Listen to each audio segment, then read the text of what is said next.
पिछले अध्याय में हमने सुना कि पांडव लाक्षागृह से बचकर एक बड़े वृक्ष के नीचे घनघोर वृक्ष में सो रहे थे।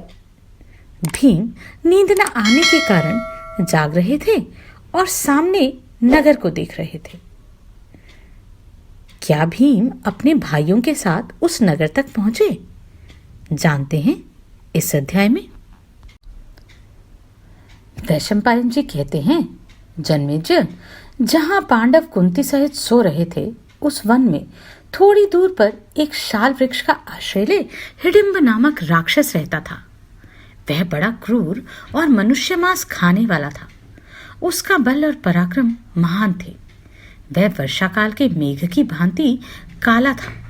उसकी आंखें भूरे रंग की थी और आकृति से क्रूरता टपक रही थी। उसका मुख बड़ी बड़ी दाढ़ों के कारण विकराल दिखाई देता था। वह भूख से पीड़ित था और मांस मिलने की आशा में बैठा था। उसके नितंब और पेट लंबे थे। दाढ़ी, मूछ और सिर के बाल लाल रंग के थे। उसका गला और कंधे महान वृक्ष के समान जान पड़ते थे। दोनों कान भाले के समान नुकीले थे। वह दिखने में बड़ा भयानक था। देवेच्छा से उसकी दृष्टि उन महारथी पांडवों पर पड़ी। बेडौल रूप और भूरी आंखों वाला वह विकराल राक्षस देखने में बड़ा डरावना था। भूख से व्याकुल होकर वह कच्चा मांस खाना चाहता था। उसने अकस्मात पांडवों को देख लिया। तब अंगुलियों को ऊपर उठाकर सिर के रूखे बालों को खुजलाता और फटकारता हुआ वह विशाल मुख वाला राक्षस पांडवों की ओर बार बार देखकर जम्हाई लेने लगा। मनुष्य का मांस मिलने की संभावना से उसे बड़ा हर्ष हुआ। उस महाबली विशालकाय राक्षस ने मनुष्य की गंध पाकर अपनी बहन से इस प्रकार कहा, आज बहुत दिनों के बाद ऐसा भोजन मिला है जो मुझे बहुत प्रिय है। इस समय मेरी जीभ लार टपका रही है और बड़े सुख से लप लप कर रही है। आज मैं अपने 8 दाढ़ों को, जिनके अग्रभाग बड़े तीखे हैं और जिनकी चोट प्रारंभ से ही अत्यंत दुस्सह होती है, दीर्घकाल के पश्चात मनुष्यों के शरीरों और चिकने मांस में डुबोऊंगा। मैं मनुष्य की गर्दन पर चढ़कर उसकी नाड़ियों को काट दूंगा और उसका गरम गरम फेन युक्त तथा ताजा खून खूब छक्कर पीऊंगा। बहन, जाओ पता तो लगाओ, ये कौन इस वन में आकर सो रहे हैं। मनुष्य की तीव्र गंध आज मेरी नासिका को मानो तृप्त किए देती है। तुम इन सब मनुष्यों को मारकर मेरे पास ले आओ। ये हमारी हद में सो रहे हैं, इसलिए इनसे तुम्हें तनिक भी खटका नहीं है। फिर हम दोनों एक साथ बैठकर इन मनुष्यों के मांस नोच नोच कर जी भर कर खाएंगे। तुम मेरी इस आज्ञा का तुरंत पालन करो। इच्छानुसार मनुष्य मांस खाकर हम दोनों ताल देते हुए साथ साथ अनेक प्रकार के नृत्य करें।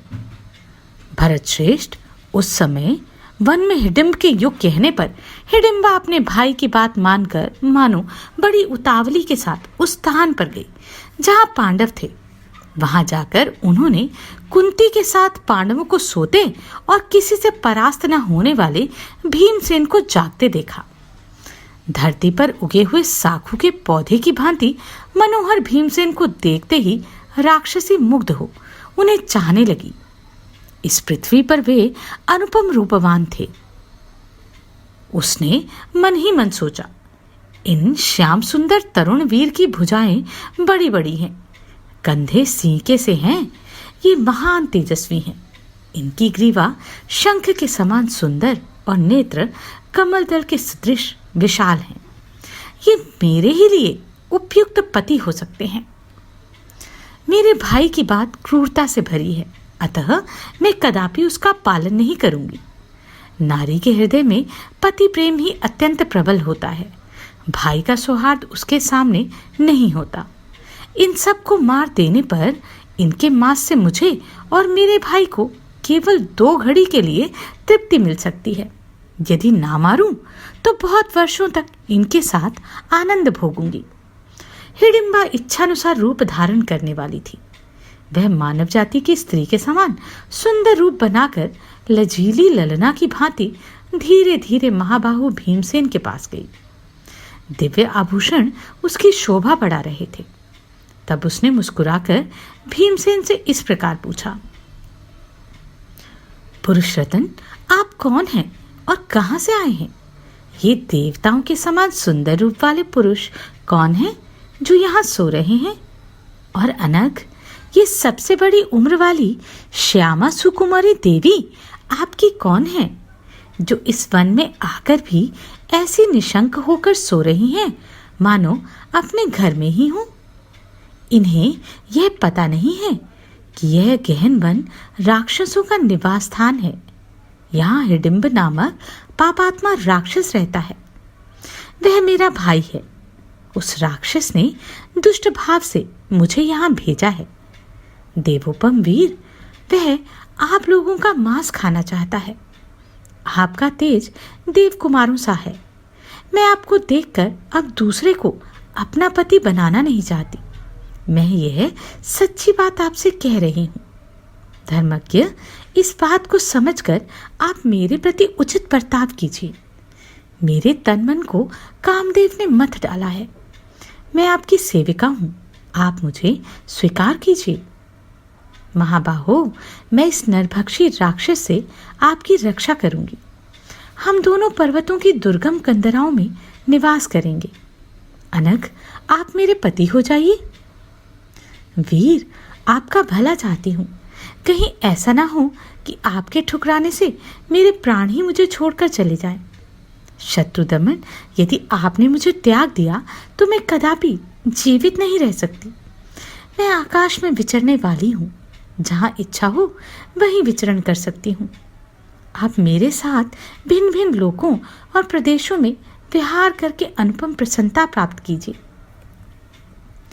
भीमसेन बोले, राक्षसी, ये मेरे ज्येष्ठ भ्राता हैं, जो मेरे लिए परम सम्माननीय गुरु हैं।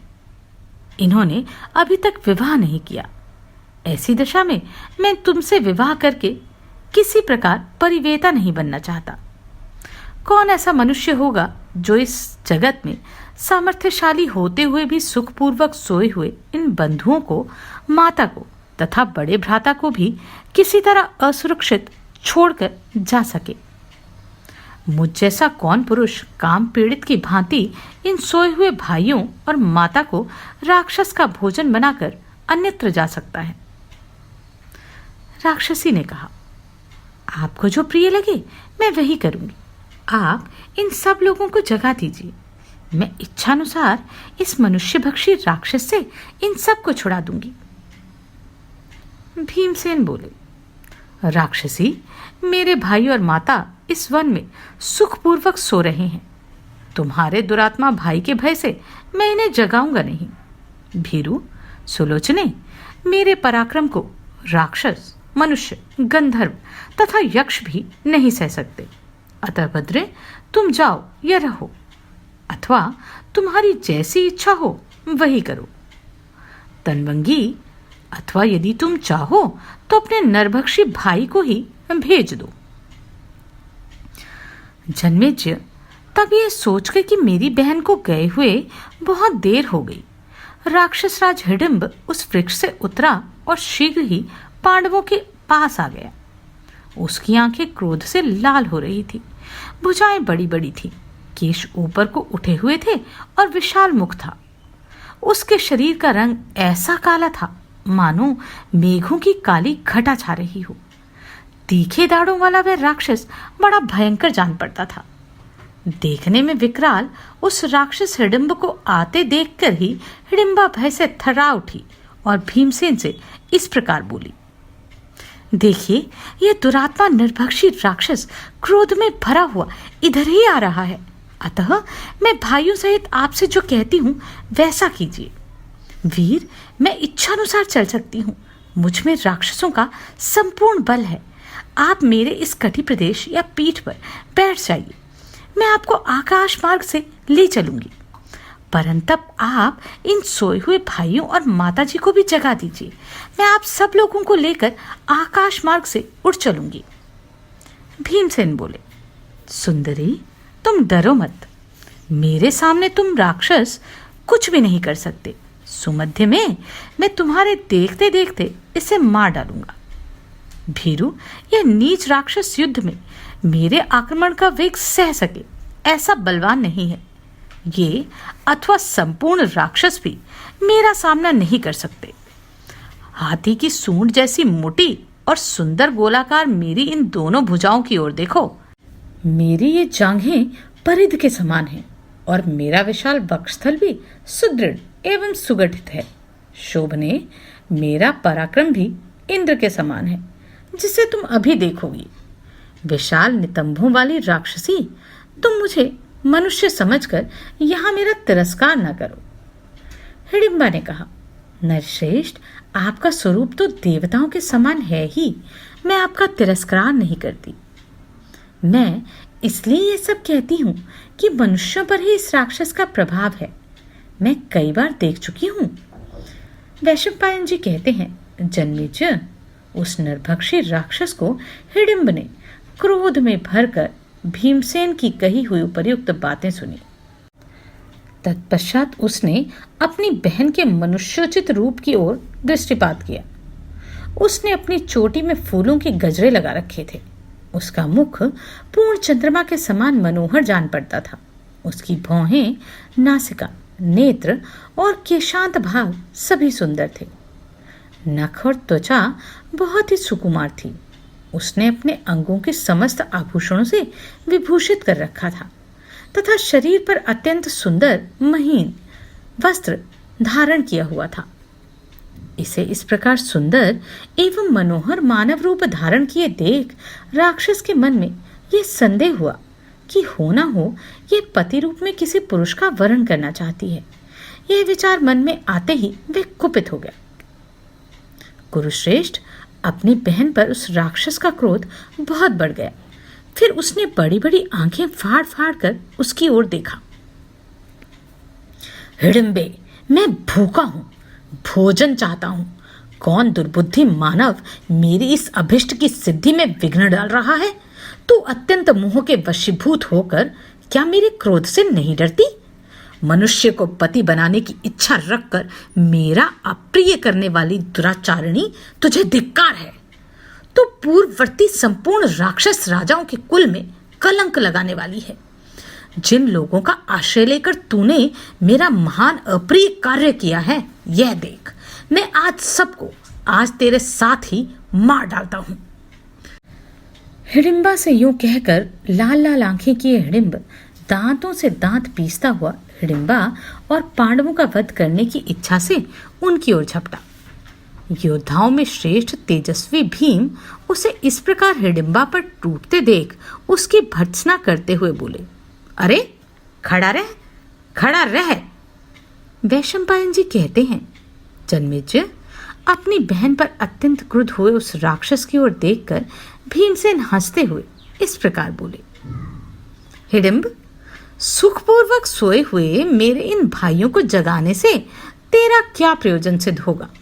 खोटी बुद्धि वाले नरभक्षी राक्षस, तू बड़े वेग से आकर मुझसे भिड़ आ, मुझ पर ही प्रहार कर। हिडिंबा स्त्री है, इसे मारना उचित नहीं है, विशेषतः इस दशा में जबकि इसने कोई अपराध नहीं किया। तेरा अपराध तो दूसरे के द्वारा हुआ है। यह भोली भाली स्त्री अपने वश में नहीं है। शरीर के भीतर के विचरने वाले कामदेव से प्रेरित होकर आज यह मुझे अपना पति बनाना चाहती है। राक्षसों की कीर्ति को नष्ट करने वाली दुराचारी हिडिंब, तेरी ये बहन तेरी आज्ञा से ही यहाँ आई है, परंतु मेरा रूप देखकर यह बेचारी अब मुझे चाहने लगी है। अतः तेरा कोई अपराध नहीं कर रही। कामदेव के द्वारा किए हुए अपराध के कारण तुझे इसकी निंदा नहीं करनी चाहिए। दुष्टात्मा, तू मेरे रहते इस स्त्री को नहीं मार सकता। नरभक्षी राक्षस, तू मुझ अकेले के साथ अकेला ही भिड़ जा। आज मैं अकेला ही तुझे यमलोक भेज दूंगा। निशाचर, जैसे अत्यंत बलवान हाथी के पैर से दबकर किसी का भी मस्तक पिस जाता है, उसी प्रकार मेरे बलपूर्वक आघात से कुचलकर तेरा सिर फट जाएगा। आज मेरे द्वारा युद्ध में तेरा वध हो जाने पर हर्ष में भरे हुए गिद्ध, बाज और गीदड़ धरती पर पड़े हुए तेरे अंगों को इधर उधर घसीटेंगे। आज से पहले सदा मनुष्यों को खा खा कर तूने जिसे अपवित्र कर दिया है, उसी वन को आज मैं क्षण भर में राक्षसों से सूना कर दूंगा। राक्षस जैसे सिंह पर्वताकार महान गजराज को घसीट ले जाते हैं, उसी प्रकार आज मेरे द्वारा बार बार घसीटे जाने वाले तुझको तेरी बहन अपनी आंखों देखेगी। राक्षस कुलंगार, मेरे द्वारा तेरे मारे जाने पर वनवासी मनुष्य बिना किसी विघ्न बाधा के इस वन में विचरण करेंगे। हिडिंब बोला, अरे ओ मनुष्य, व्यर्थ गर्जने तथा बढ़ बढ़कर बातें बनाने से क्या लाभ? यह सब कुछ पहले करके दिखा, फिर डींग हाँकना। अब देर ना कर। तू अपने आप को जो बड़ा बलवान और पराक्रमी समझ रहा है, उसकी सच्चाई का पता तो तब लगेगा जब आज मेरे साथ भिड़ेगा। तभी तू जान सकेगा कि मुझ में और तुझ में कितना बल है। दुर्बुद्धे, मैं पहले इन सब की हिंसा नहीं करूंगा। ये थोड़ी देर तक सुखपूर्वक सो लें।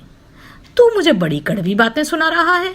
आज सबसे पहले तुझे ही अभी मार देता हूं।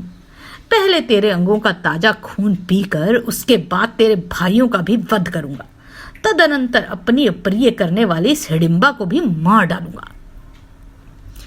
वैशंपायन जी कहते हैं, राजन, यूं कहकर क्रोध में भरा हुआ वह नरभक्षी राक्षस अपनी एक बाह ऊपर उठाए शत्रुदमन भीमसेन पर टूट पड़ा। झपटते ही बड़े वेग से उसने भीमसेन पर हाथ चलाया। तब तो भयंकर पराक्रमी भीमसेन ने तुरंत ही उसके हाथ को हंसते हुए पकड़ लिया। वह राक्षस उनके हाथ से छूटने के लिए छटपटाने और उछल कूद मचाने लगा, परंतु भीमसेन उसे पकड़े हुए ही बलपूर्वक उस स्थान से 8 धनुष अर्थात 32 हाथ दूर घसीटते ले गए। उसी प्रकार जैसे सिंह किसी छोटे मृग को घसीट कर ले जाए। पांडुनंदन भीम के द्वारा बलपूर्वक पीड़ित होने पर वह राक्षस क्रोध में भर गया और भीमसेन की भुजाओं से कसकर भयंकर गर्जना करने लगा। तब महाबली भीमसेन यह सोचकर पुनः उसे बलपूर्वक कुछ दूर खींच ले गए कि सुखपूर्वक सोए हुए भाइयों के कानों में शब्द ना पहुंचे। फिर तो दोनों एक दूसरे से गुथ गए और बलपूर्वक अपनी अपनी ओर खींचने लगे। हिडिंब और भीमसेन दोनों ने बड़ा भारी पराक्रम प्रकट किया।